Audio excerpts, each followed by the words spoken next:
Sanibonani guys, welcome back to yet another video, and we are speaking about the latest episode of Sibongile and the Dlaminis. So guys, this episode starts off with Unomfundo. She is sitting in her lounge. Benogwenzo, it looks like they are having a cup of tea together in her lounge. So Unomfundo asks Ugwenzo, she's like, ongitshele athina ma plans akho. And then Ugwenzo goes on to say ukuthi ubaba uVuma uthe ukuthi isimo saseXhobo sehlile kancane, so bengicabanga ukuthi sibuyele khona sinosibongile. Then Nomfundo's like, hayibo, what if induna nabantu bakhe basanifuna? Then Ugwenzo's like, hey, makunjalo, mina I'm ready for whatever comes at this point. Then Nomfundo's like, Gwenzo, cela ufonele ubaba wakho to be the one ozokusiza kule nto. Ugwenzo's like, khohlwa anti, ubaba vele bengafuni ukuthi ngiye eXhobo, manje ukumfonela kwami ngimtshela ukuthi sekwenzeke lokhu. Hayi anti. Unomfundo's like, Gwenzo, akusona isikhathi sokuqinisa ikhanda manje. Ngicela nje ufonele ubaba wakho uzokwazi nje ukuthi mele nenze njani kulesi simo. Ngicela nje wenzele le ngane yabantu, le ngane olokhu wehla wenyuka nayo, bengicela ukuthi wenzele yona bakithi. As she's speaking like that, Usibongile walks into the lounge. She is wearing her pajamas, you guys. Ugwenzo's like, how? And then Usibongile is like, sawubona sis Nomfundo. And then Sis Nomfundo says, morning. Then Ugwenzo's like, manje ngoba ngithe sivumelene ukuthi siyahamba nje. That time Usibongile is still in her PJs, you guys. Usibongile is like, angiyindawo mina Gwenzo, ikakhulukazi leso sigodi nje. Then Nomfundo and Gwenzo just look at one another. Usibongile just says, she just looks at Nomfundo and she's like, ngingathatha liphi itiye sis Nomfundo? And then Sis Nomfundo says, thatha noba yiliphi mntanami. And then it just ends like that. Kusho ukuthi shame Usibongile, guys, she's not yet ready to face the situation or to face it up, and I understand you guys. Next scene, we see Unjengayo and Ugwenzo, guys. They are sitting down kwambambo. I was so surprised ukuthi Unjengayo ufunani kwambambo. Anyway, uVuma's like, how manje usebanjenwe yini Usibongile engasangeni? He's looking towards the door because he can see ukuthi Unjengayo is here and Ugwenzo's here and he's expecting to see Usibongile. Ugwenzo's like, hey, ngese baba, ngihlulekile ukuthi ngimconvince abe nathi namhlanje. uVuma's like, how? Umntanami kodwa ngithi mina nihamba naye nje. Unjengayo then says, hayi Ntshangase, ngiyabona mhlampe angeke kwehle kahle kuwena lokhu, kodwa umntana uthe hayi cha, she's not ready ukuthi abuye la ekhaya. Then uVuma says, hayibo, kodwa nginesiqiniseko ukuthi umntanami uyalikhumbula ikhaya lakhe nje. Unjengayo is like, hawuvele lokho akubuzwa nje, akubuzwa impela, yikuthi nje umntana lento nje imphazamisile, uyabona.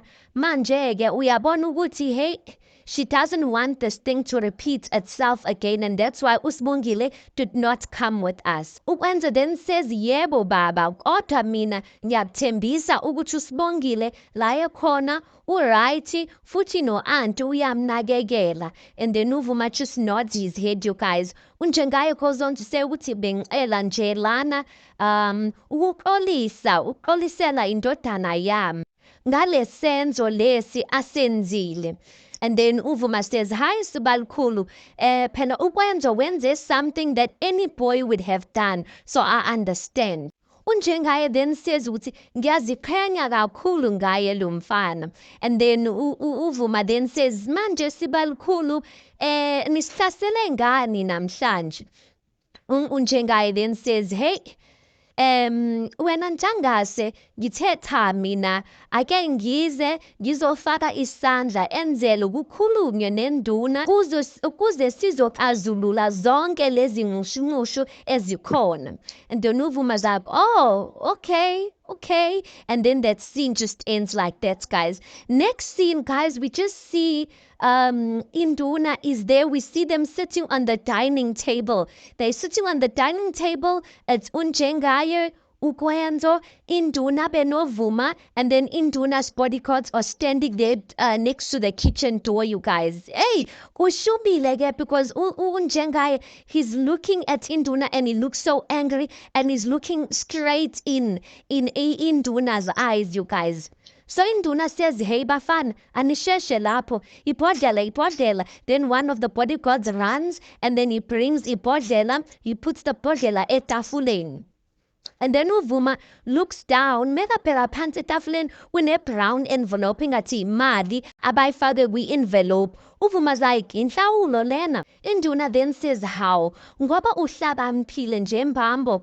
Sengizilethile ke imfanelo zakho ayize phela indodakazi yakho. Yo, uKwenzo looks at him, he's like, ini, wena baba awuzisoli ngalento oyenzile, he? When awuboni the damage that you've done, or noma wena nje wenza ingathi awuboni nje. You guys, uKwenzo, the way uKwenzo, one thing about him, ungukhanda awushisa, guys. Then induna then says ukuthi wena ke ungenaphi? Uyabona wena mfana, awuzange usithole isifundo sakho wena. Awuhlangene nalento wena. Unjengaye still looking at induna. You can see ebusweni bakhe, like unjengaye, he's pissed, but his voice is not giving it away. He's like, ngicela uxolisele indodana yami. Kodwa ke iqinisile. Uyise wentokazi ayivumanga lento. Uyimanje nje ingane ibalekile ngenxa of the scores wena osishile kuyena. Induna then says, uyabona ke manje usuyaphazama. Uyabona ingane ibalekiswe yilo, pointing at uKwenzo. Lona uvele wayecisha ngemithi futhi ngisazokubamba wena and angeke ngikudedele. And then uKwenzo's like, wena baba uyadelela umthetho wakho. At this point, guys, uKwenzo standing on his feet, he ukhomba induna, he is pointing induna. He's like, wena uyadelela baba, mina ngingamthakathelani uSibongile, wena ngabe nje ubhadlele ejele nje, ngabe ubhadlele ejele. Uvuma's like, Kwenzo, yehlisa umoya mfana, yehlisa umoya. Angithi uyabona ukuthi sizama ukulungisa manje. uKwenzo sits down, you guys. Unjengaye like, wenduna, sekuyisikhathi esingakanani mina nawe sazana? Induna's like, hayi isikhathi eside, iminyaka nje impela. Then unjengaye says, manje ubona ukuthi ungilimazele indodana yami, cishe nayibulala nina indodana yami. Induna goes on to say ukuthi bengizokwenza njani mina ngoba lona nje beme endleleni yami. And then unjengaye like, manje mele ukuthi nimenze kanje, inkosi iyalazi lolu daba nje. Unduna's like, how? Inkosi? Unjengaye like, cishe nangibulalela indodana yami. Untangase kade wakukhuza, ekukhuza ngendodakazi yakhe ukuthi hlukanani nayo. Wena wenza njani? Usulana, uzelana, ulethene ebhodlela, ekubeni ke inkomo eyodwa iyini inkomo eyodwa unempilo yendodana yami. Inkosi mele ngiyazise ngalolu daba. Induna zathi cha phela mdala baba, ngingazingeza lezi inkomo la zenhlawulo. Mina nje bengaqondanga ukubi nje. Bengifisa nje ukuthi umfana wami athathe uSibongile ngoba uSibongile ezekhuluma kanjalo, guys. Unjengaye just bangs the table. He hits his hands on the table. He's like, umonakalo usuwenzile. Ingane la ekhona impilo yayo angeke iphinde ifane ngenxa yesenzo sakho. Wenduna, uthi uyazi nje ukuthi ngingubani kahle mina, Ungamela ukuthi ngiyeke nje uvule iMagazini Factory ngalento oyenzayo nje. Uthi uyazi nje ukuthi kuzokwenzakalani emva kwalokho. Abantu bala esigodini bazolahlekelwa yimisebenzi. Noma ufuna ukuthi ngenzeni ukuthi ngise lolu daba enkantolo. Oh, okay wenduna, okay. If lolu daba ngiyakutshela-ke, if lolu daba kuya enkantolo uzosala ungenalutho wena. Uzofana nemfadukhwe emanzi efakwe kwi-oveni yasha. I was just like, okay, yeah, imfadukhwe emanzi efakwe kwi-oveni. But listen, unjengaye, he's there, guys, to fight. And listen, induna, now he's scared. Ingathi yazisola or something like that. Induna's like, hawu sibalikhulu kodwa. Unjengaye is like, uyangizwa ukuthi ngithini. Induna zathi ngiyaxolisa sibalikhulu, nami bengingaqonde kubi. Uyabona sibalikhulu, noma ungathi ngenze ini ngizoyenza ngoba ngifuna ukukubonisa ukuthi ngizisola kangakanani ngale senzo engisenzile. I'm just like, look at, guys, uyayibona nje the importance of having imali, because uKhuzwayo could not even do this for uSibongile. uKhuzwayo could not do anything. Manje unjengaye, he can speak in that tone, guys, because unemali, and induna is found shaking at this point. Next scene ke we see kwaNomfundo, guys, uThulisile, uNelly noSis Mavis, they decided to come and see Wenzeni. They decided to come and see uSibongile bamduduze. You guys, they are sitting around her. It really looked so cozy. So Wenzeni is like, hayi mina ngisafuna ukuhamba nje ngiye laphayana eXhobo ngiyokhuluma nenduna nje ngimtshele nje indaba zakhe. And then everyone's laughing there. They're like, hawu kodwa wenzeni ihamba nje. uSibongile is like, hayi wewe ngeke, angifuni nje ukuthi nawe sebagcina babwenza nje lento abayinje ukukwenza. Ibhlungu ngempela lento abamenze yona. Ngiyafisa ngempela that those people they hadn't abducted me. Yazi into ebuhlungu kakhulu ngalela jele bengikulo ukuthi bengizizwe ngathi amaphupho ami onke ayashabalala. uNomfundo is like, kodwa awubheke nje ustrong waSibongile ukhona namhlanje, awashabalalanga amaphupho akho. Then uSibongile says ukuthi sengibonga mina yena ukhetho kuhle.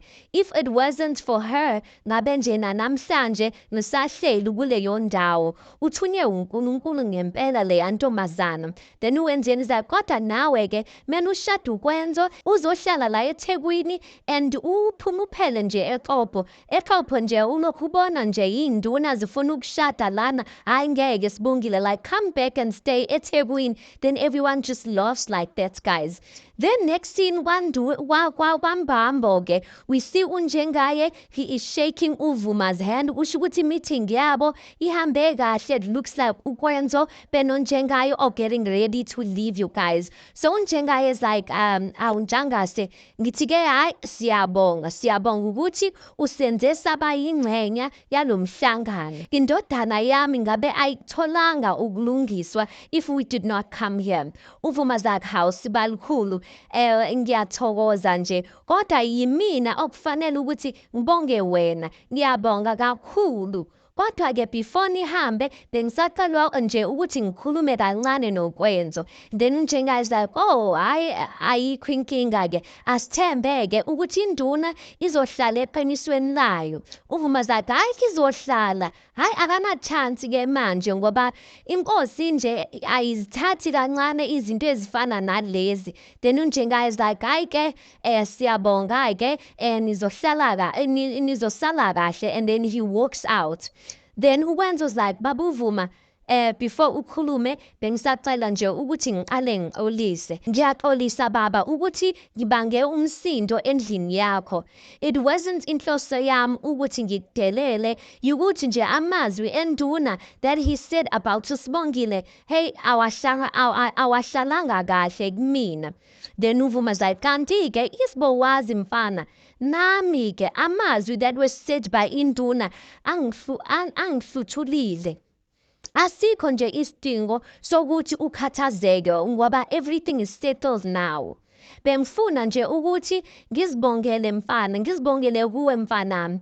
Njengesibindi sakho, how you've been supportive, looking for uSibongile and everything, ngiyabonga mntanami. Manje-ke bengicabanga ukuthi kusasa ngiwise isilwane la kwaMbambo sokuthi ngibonge nabomaphelwane for helping us in the search of ingane yami. Manje-ke bengifisa ukuthi ube khona or ube yingxenye yalowo mhlangano kusasa ukuze ngikwazi ukuzibongela ngendlela efanele mfanami. Then ukwenza like yebo baba ngiyabonga. Then he hugs uVuma, they hug, and then ukwenza says misale kahle-ke, and then he leaves. I'm just like, oh guys, finally, your guys ukwenza fought to have this relationship, to even be at a point where he can hug ubaba uVuma. Ukwenza guys, he fought to be here. At next scene, girl, we see uNomfundo and uSibongile. They are sitting at the dinner table. They are eating amascones and drinking ijuice. As they're sitting there, then there's a knock on the door. Then Nomfundo's like, ngena. As the door opens, guys, it's uPhetheni. Then Nomfundo's like, oh, Phetheni angene again. She's like, sanibonani. uNomfundo then says, I wasn't expecting to see you lana, kodwa hlala phansi. Then uPhetheni says, yeah, ngizwile ukuthi uSibongile ulana, so I decided ukuthi ngizomcheck if alright yini. Nginesiqiniseko that I'm the last person that you were expecting to see. uSibongile is like, hayi kona kuyamangaza kodwa phela yisurprise enhleke. uPhetheni is like, uwenzeni? She filled me in ngesimo sakho odlule kusona, so I decided ukuthi angize nje ngizobheka.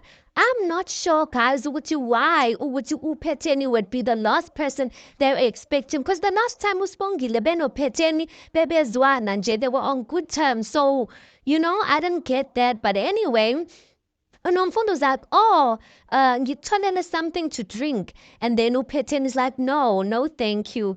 Sibongile, did you go and see uyile udokotela, uyile counseling? Awudingi mhlampe ukuthi sikuhambise. uSibongile is like, hayi cha ma ngiyabonga. That's kind of you, kodwa abangenzanga lutho. And then uPhetheni says ukuthi, hey, angazi mina ukuthi what would I do if someone would do such a thing to my child. uSibongile is like, khona-ke kuyathusa. Mengicabanga nje ukuthi when I have to go back eqobo, ngiyasaba ukuthi like I might run into the people abenze lento. Mina nje angazi ukuthi ngenzeni ngempela to have something enje ukuthi ingehlele. And then uPhetheni is like, ungazisoli sisi, awenzanga lutho wrong. Abantu nje balana emhlabeni bakhohlakele. Amadoda futhi wona-ke acabanga ukuthi umuntu wesifazane ukuthi ziyizinto nje that can be bought esitolo. Amgqokise, amkhumule, amwashe, bayazenzela nje amadoda la kuthina. So like Sibongile, this has nothing to do with you. uNomfundo says ukuthi yazi, it's a good thing that awuvumelelanga uvalo to make you do things that you don't want to do. uPhetheni then says futhi-ke mawubuyela eqobo bazokwazi ukuthi alifakwa la kuwena. Then uNomfundo says iqiniso-ke lelo, fanele uqine ntombazane, ungavumeli nje abantu to take advantage of you. And then uSibongile then says ukuthi sengicabange kahle, ngizobuyela ekhaya, ngizobuyela eqobo. Ngeke ngivumela abantu ukuthi benze ukuthi ngiqhelane nomndeni wami. Then uPhetheni is like, sisi phela you're not forced to go back home. Asisho ukuthi like you are forced to go back home right now. uNomfundo is like, kulungile sisi, mina nje ngizokuseka, I will support you. Kodwa-ke futhi mawufuna ukuthi ngikuphelezele, like ngizophelezela, anginankinga ngalokho. Then uSibongile is like, hayi cha sisi Nomfundo ngiyabonga, this is something I have to do alone. uPhetheni is like, okay-ke noma kunjalo-ke ngivumele to ask one of my drivers ukuthi bakuse obaphelezele ekhaya. And then that scene ends. Next scene, guys, we see a red car eqhamuka eqobo, and then we see uSibongile jumping out of the front seat. Then she goes to the back seat ukuthi akhiphe imithwalo yakhe. So she's on the road, and then kunomfana is like, hayi bo Sibongile, uSibongile uboyile, ayibo Sibongile. Then the whole community rushes to her, guys. Next thing uSamke ulaphayana, uSamke's like, "Ay, aningishayise ngomoya phela nkosi yami." Everyone is happy. They're like, "Sibongile, Sibongile, siyajabula ukuthi ubuyile, hawe ma." Yo guys, they were so happy for uSibongile. uSibongile then says ngiyabonga kakhulu ungeseka kwenu. Like imithandazo yenu is the reason why ngisaphila and ngilana namhlanje. Yo, they were so happy for her guys. Abaye like are saying, "Awusemuhle, oh na Sibongile athi sikuphathise isikhwama sakho." Then bamphathise guys, ayongena wambambo.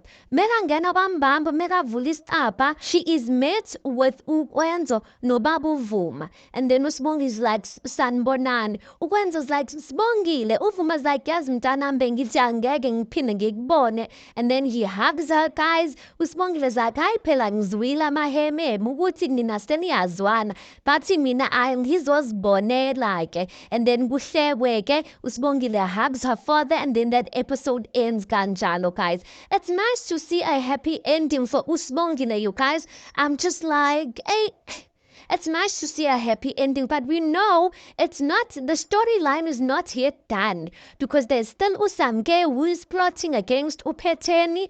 And I'm just like, I wonder what's going to be happening next. But anyway, guys, let's park it right here. You tell me your thoughts on this. Please do make sure you like the video. Please do subscribe. It is absolutely for free of charge. Guys, please do make sure that you watch the ads. That is just your way of showing support towards this channel. And yeah, I'll see you guys on the next one.